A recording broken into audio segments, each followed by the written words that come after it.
پہلے لوگ بھی جمعے کے دن درود پاک کی کثرت کرتے تھے، خیرات کیا کرتے تھے کہ 8 دن کا کفارہ ہو جائے،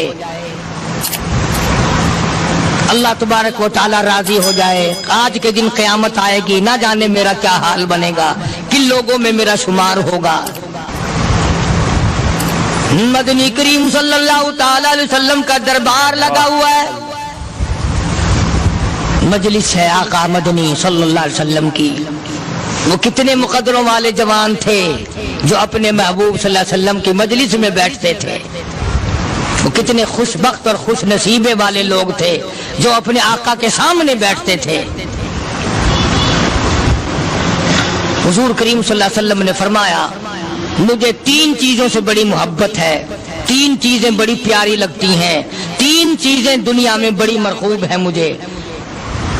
فرمایا ایک نماز میری آنکھوں کی ٹھنڈک ہے۔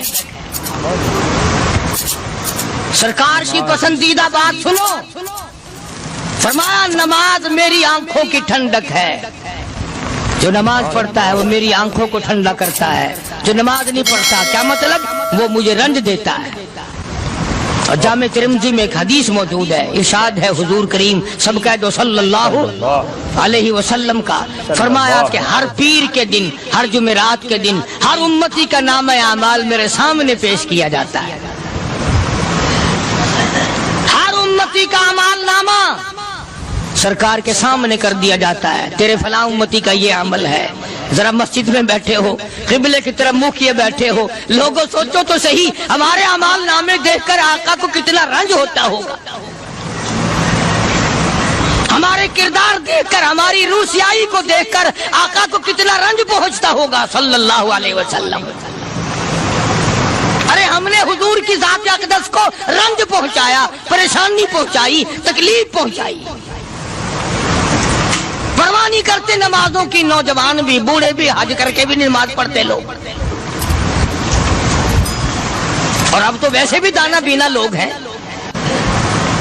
تو آپ نے ارشاد فرمایا کہ میری آنکھوں کی ٹھنڈک نماز میں ہے، 3 چیزیں مجھے پیاری ہیں پوری دنیا میں، 3 چیزیں پسندیدہ ہے میری۔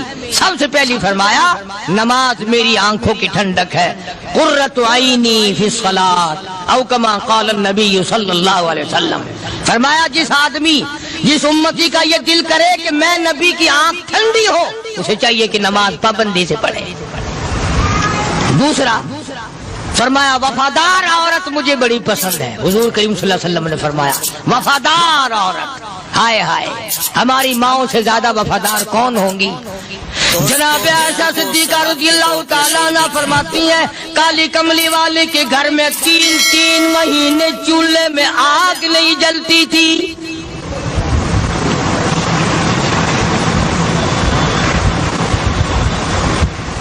دوسروں کے واسطے ہے سیم و زر و گوہر، اور اپنا یہ حال ہے کہ چولہا ہے بجھا ہوا۔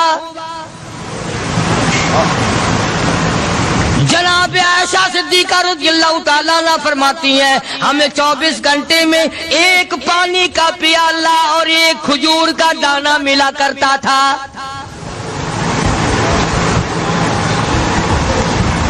کبھی اپنی ماہوں کی خوراک تو دیکھو، خرچہ تو دیکھو، اور اگلی بات سنو تو حیران ہو جاؤ۔ جناب عائشہ صدیقہ رضی اللہ تعالیٰ عنہ فرماتی ہیں اس پیالے اور کھجور کی قدر بھی تب ہوئی جب وہ بھی نہ ملی۔ پیسوں کو برباد کرنے والوں، بے قدری کرنے والوں، ذرا سوچو تو صحیح کہ کیا گھر ہے محمد عربی سب کہہ دو صلی اللہ علیہ وسلم کا۔ اسی گھر سے خیر و برکت ملی صحابہ کرام کو، لیکن دنیا نہ تھی، بلڈنگ نہ تھی، کوٹھی نہ تھی، بنگلہ نہ تھا، چہل پہل نہ تھی۔ اچھا ایک بات اور آج یاد کر کے لے جاؤ، یہ تو مجبوری ہوئی نا، یہ تو ایک مجبوری ہوئی، پریشانی ہوئی، محتاجی ہوئی کہ پانی کا 1 پیالہ اور 1 کھجور کا دانہ ملتا تھا۔ اور اگلی بات سنو تو حیران ہو جاؤ، مجبوری اور چیز ہے، اختیار سے کرنا اور چیز ہے. جناب فاروق اعظم رضی اللہ تعالیٰ عنہ کی حکومت ہے. عائشہ صدیقہ رضی اللہ تعالیٰ عنہ سال کا خرچہ 12,000 روپیہ بوری میں بھر کر حضرت عمر نے حضرت عائشہ کے گھر پہنچا دیا. لو تمہارا یہ سال کا خرچہ آ گیا. سال کا خرچہ حضرت عمر رضی اللہ تعالیٰ عنہ نے جناب عائشہ صدیقہ رضی اللہ تعالیٰ عنہ کے پاس بھیجا. اتنا بڑا بورا بھر کر آیا. اللہ غنی، بجائے خوش ہونے کے، بجائے مچلنے کے، بجائے فخر کرنے کے، اپنی خادمہ سے فرمانے لگی، حضرت عائشہ خادمہ سے فرمانے لگی، میں نے تو اپنے محبوب صلی اللہ علیہ وسلم کے پیٹ پہ پتھر دیکھے، میں نے تو کالی کملی والے کو فاقے کرتے دیکھا. خادمہ سے فرمانے لگی، اس بوری کے اور میرے درمیان میں کپڑا لٹکا دے، میری آنکھ دیکھنا گوارا نہیں کرتی، میری آنکھ دیکھنا بھی گوارا نہیں کرتی. اس نے کپڑا لٹکا دیا. اس کے بعد خادمہ سے فرمانے لگی، مدینے میں اعلان کراؤ، جس کو خیرات چاہیے وہ عائشہ کے دروازے سے آ کے لے جائے رضی اللہ تعالیٰ عنہ. سارے مدینے میں اعلان ہوگا، خیرات لینے والے آ جاؤ. ضرور کرے. ایک اور بات تھی اس وقت میں، ضرورت مند جاتا تھا، یہ نہیں کہ ٹیبک میں ہزاروں روپیہ پڑا ہوا پھر بھی مانگ کے کھانا ہے. جیب میں ہزاروں روپیہ پھر بھی مانگنا ہے، پلے سے نہیں کھانا. کہ جتنے بھیک مانگے ہیں نا، بھیک مانگنے والے، 1 کروڑ روپیہ دے دو انشاءاللہ شام کو پھر بھی مانگے گا. اس کے مقدر میں بھیک مانگنا ہے. فرمانے لگی کچھ نہیں ہے. وہ خادمہ کہنے لگی کچھ نہیں ہے. اب وہ خادمہ کہنے لگی کہ اگر 1 ٹکے کا گوشت منگوا لیتی تو تم بھی اپنا روزہ کھول لیتی، گوشت سے میں بھی کھا لیتی.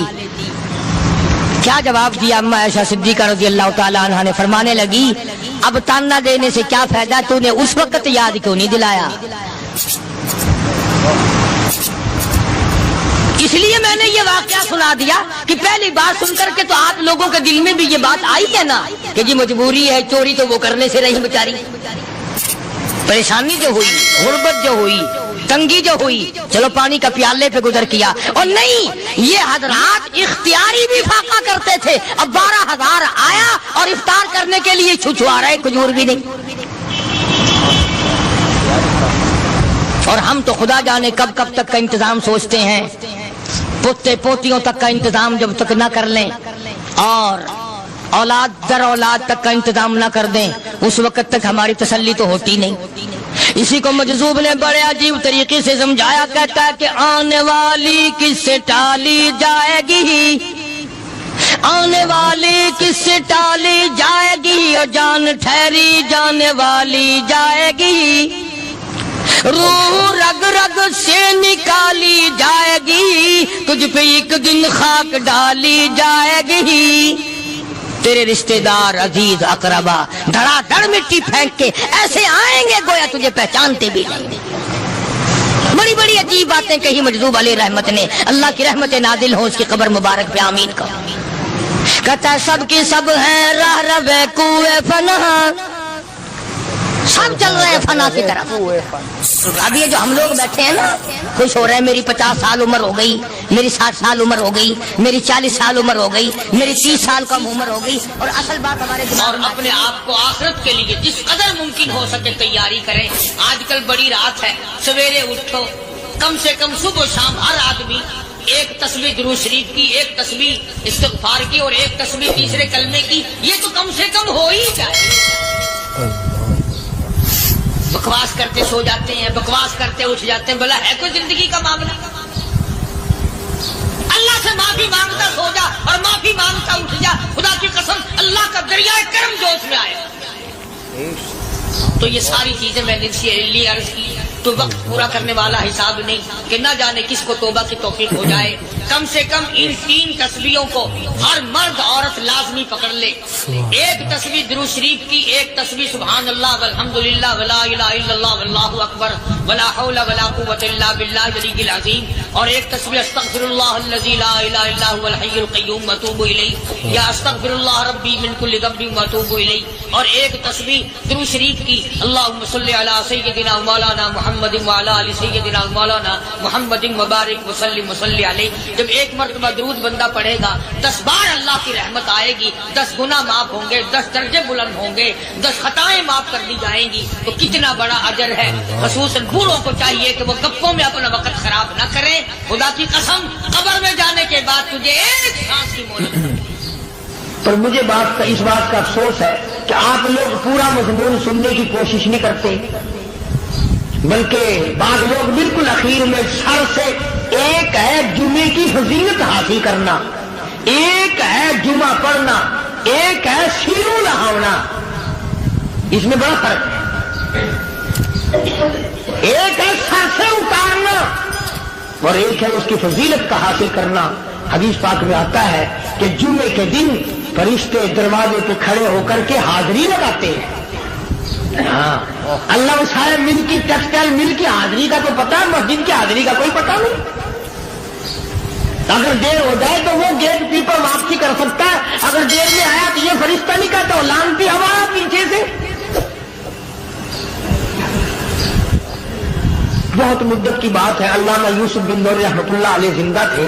میں کراچی تھا تو حضرت نے مجھے فرمایا کہ جمعہ ہمارے یہاں پڑھا دو. اب کے میری والی وہ جمعہ پڑھاتا تھا ان دنوں میں.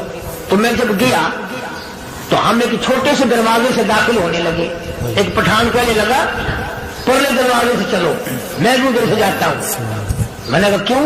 کہنے لگا فرشتہ ادھر رجسٹر لیے کھڑا ہے، تم ادھر سے گھس جاؤ گے تمہارا حاضری نہیں لگے گا.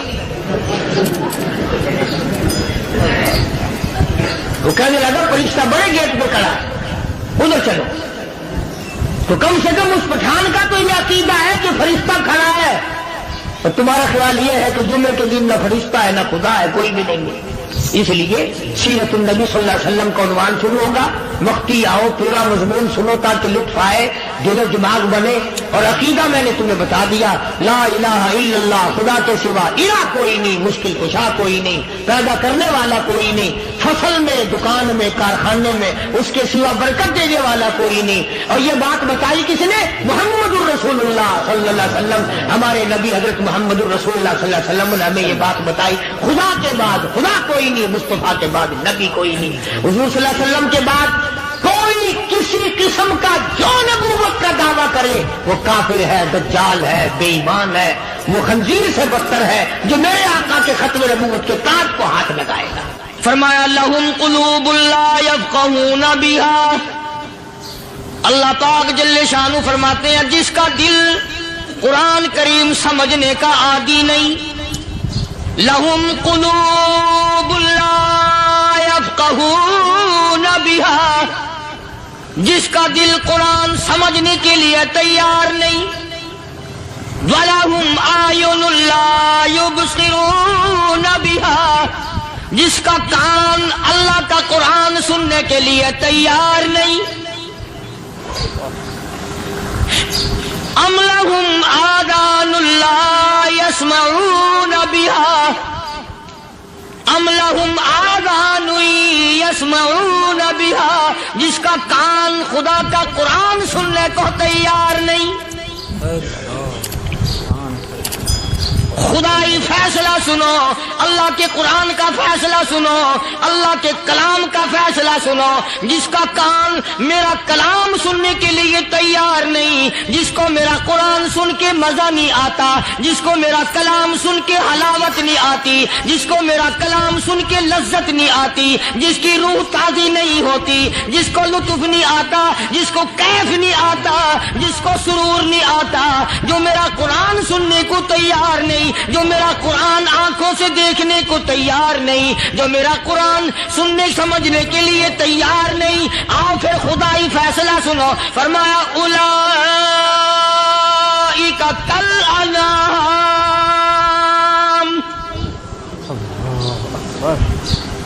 میرا فیصلہ نہیں، کسی پارٹی کا فیصلہ نہیں، کسی فرقے کا نہیں، کسی طبقے کا نہیں، کسی جماعت کا نہیں. فرمایا اولئک الانعام. پیدا کرنے والا مالک و خالق کہتا ہے مجھے اپنی کبریائی کی قسم یہ سارے جانور ہیں.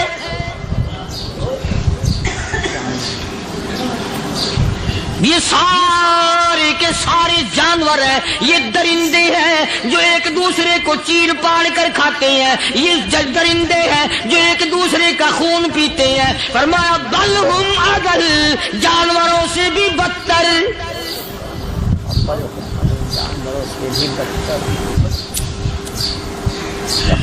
جس کے دل میں قرآن سن کر ترس نہیں، جس دل میں رحم نہیں، اپنے سے کمزور دیکھ کر جس کے دل میں شفقت نہیں، مہربانی کا مادہ نہیں.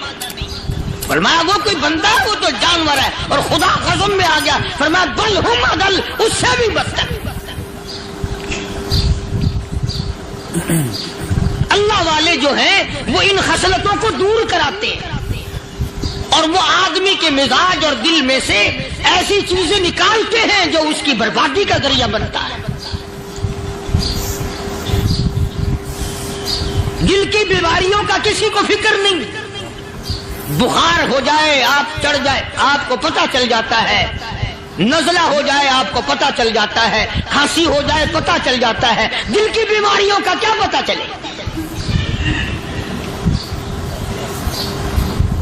صحابہ کرام رضوان اللہ تعالی علیہم اجمعین کی جماعت کے اللہ پاک کے محبوب حضرت محمد الرسول اللہ صلی اللہ تعالی علیہ وسلم نے دلوں کی صفائی کی.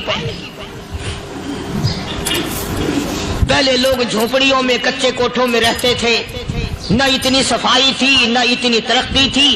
آج برتنوں کی صفائی دیکھو، کپڑوں کی صفائی دیکھو، مکان کی صفائی دیکھو، رات دن بس اسی دھندے میں لگے ہوئے. سارا دن برتن دھونے سے فرصت نہیں، سارا دن کپڑوں کے بناؤ اور سنوار میں فرصت نہیں. تو اللہ والے ایسے موقع پر بڑی عجیب بات کہتے ہیں. وہی مجذوب ہے، مجذوب علی رحمت کہتے ہیں بظاہر تو ہر شے میں بے حد صفائی، بظاہر تو ہر شے میں بے حد صفائی، مگر دل میں ہے گندگی انتہائی. بظاہر تو ہر شے میں چہرے کی صفائی، بدن کی صفائی، نہ جانے کتنی قسم کا صابن ہے، نہ جانے کتنی قسم کے پاؤڈر ہیں، نہ جانے کتنی قسم کے شیمپو ہیں، نہ جانے کتنی قسم کے کپڑے ہیں، کیا چال ڈھال ہے، کیا نئے نئے ڈیزائن ہے. مجذوب کہتا سب کچھ دیکھ لیا، بظاہر تو ہر شے میں بے حد صفائی، مگر دل میں ہے گندگی انتہائی. جس یار کی بیٹھک میں بیٹھ کے کھانا کھایا، جس رشتہ دار کی بیٹھک میں بیٹھ کے کھانا کھایا، اسی کی بہن کو دیکھ کر آبرو پہ ڈاکہ ڈالنے کا پروگرام ہے. جس دوست کے گھر میں بیٹھ کے کھانا کھایا، اسی دوست کی بیوی کی عزت لوٹنے کا پروگرام ہے. پرانے زمانے میں اب بھی دلی جیسے شہر میں اگر دعوت کی جاتی ہے تو وہاں ایک تشتری میں نمک آتا ہے سب سے پہلے. عام میں بھی دستور تھا پرانے زمانے میں، اگر کوئی دعوت کرتا، کوئی تقریب کرتا، سب سے پہلے نمک آتا تھا. ایک ایک انگلی ہر شخص نمک چاٹتا تھا. کیا مطلب؟ جس نے نمک چاٹ لیا اب وہ نمک حرامی نہیں بنے گا. اس گھر میں چوری کرنا، اس گھر کی آبرو کا غلط تصور لانا، اس گھر کے مال میں خیانت کرنا وہ حرام سمجھتا تھا جس گھر کا میں نے نمک چکھ لیا. اور مسلمانوں کی بات نہیں، ہندوؤں کی بھی یہ باتیں تھی. مولانا محمد علی صاحب جلندری سب قید رحمت اللہ علیہ فرمایا کرتے تھے کہ ایک سکھ تھا بہت بڑا ڈاکو، مسلمان اور ہندو مل کر اس کو ساتھ ملا کر کے لے گئے کہ یہاں اس گاؤں میں اس پنڈ میں ڈاکہ ڈالیں. سفر کر کے گئے، تکلیف اٹھا کے گئے. اس سکھ ڈاکو نے پوچھ لیا کہ یہ کون سا گاؤں ہے کہ یہ فلانا ہے. اچھا سارے کے سارے یہ تلاش کرو، یہ سوچ بچار کرو اپنے پنڈ کی، اپنے علاقے کی، کسی مسلمان کی، کسی ہندو کی، کسی سکھ کی، کسی چوڑے چمار کی اس گاؤں میں لڑکی تو نہیں؟ ہمارے یہاں سے کوئی لڑکی تو شادی ہو کے یہاں نہیں آئی ہوئی؟ ان ساروں میں سے کہنے لگا کہ ہمارے بھنگی کی لڑکی جمعدار کی یہاں آئی ہوئی ہے. کہنے لگا واپس چلو، بیٹی بیٹی ہے چاہے بھنگی کی ہو یا نواب کی ہو. ارے کل بیٹی کا ڈولا دیا تھا، آج دھکا ڈالیں گے، شرم نہیں آئے گی؟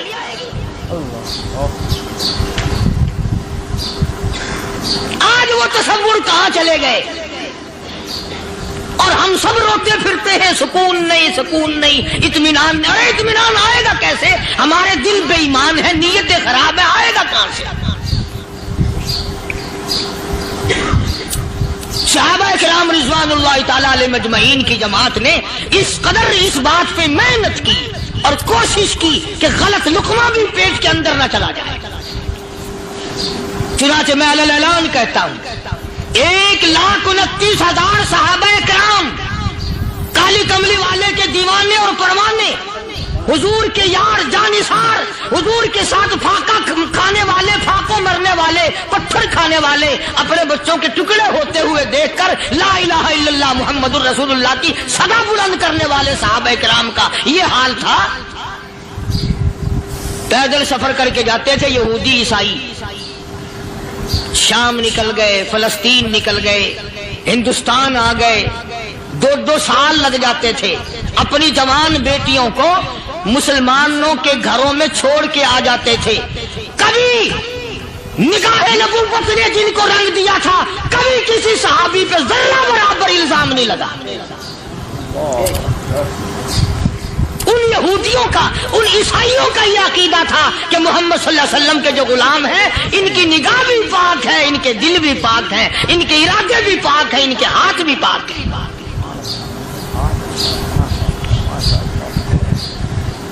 سبحان اللہ، سبحان اللہ، ماشاء اللہ، کیا بیان تھا، سبحان اللہ، ماشاء اللہ. میرے پیارے دوستو، یہ تھا حضرت مولانا قاری محمد حنیف صاحب ملتانی رحمۃ اللہ علیہ کا بڑا ہی مختصر سا بیان. لیکن دوستو اس بیان میں حضرت قاری صاحب رحمۃ اللہ علیہ نے انسانوں کے اندر جو برائیاں ان کو جھنجھوڑ کر رکھ دیا ہے کہ آج انسانوں کا رخ کس طرف جا رہا ہے. حالانکہ صحابہ کرام کا رخ تو ایسا تھا کہ ایک ایک لمحے میں وہ حضور اکرم صلی اللہ علیہ وسلم کی شریعت پہ اپنی جان دینے کی کوشش کیا کرتے تھے. دوستو ایسے ہی بیانات کے لیے آپ ہمارے چینل کو سبسکرائب ضرور کریں. ویڈیو اچھا لگی ہو تو اس کو لائک کریں اور اس کو صدقہ جاریہ سمجھ کر اپنے دوستوں اور رشتہ داروں کے ساتھ شیئر بھی کریں. اور آئندہ قاری محمد حنیف صاحب ملتانی رحمۃ اللہ علیہ کے بیان سننے کے لیے چینل کو سبسکرائب کر کے ضرور رکھیں. اب ہمیں اجازت دیجیے، اللہ حافظ.